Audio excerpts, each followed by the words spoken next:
kometa je odlučila ishod opsade Beograda. Bar su ljudi 1456. u to bili sigurni. Zvuči besmisleno danas, ali u svetu bez nauke i teleskopa to je bilo potpuno logično.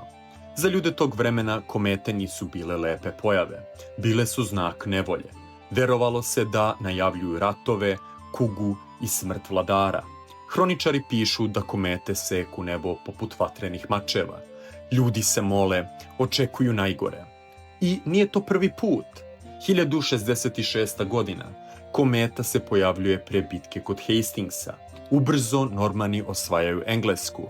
1264. ogromna kometa viđena je od Kine do zapadne Evrope. Na zapadu opisuje se dramatično. U ruskim letopisima beleži se strah naroda. A sada, 1456. godina, Haleva kometa ponovo je na nebu.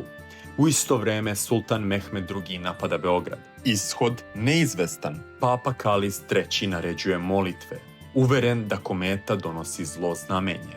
Kasnije nastaje priča da je papa čak ekskomunicirao kometu, anegdota koja se rado prepričavala. Nakon pobede branilaca Beograda, mnogi su verovali da je znak sa neba ovoga puta bio na njihovoj strani. A sad iskreno, da si tada bio u opkoljenom Beogradu sa kometom iznad glave, da li bi i ti pomislio da je ona uticala na ishod bitke?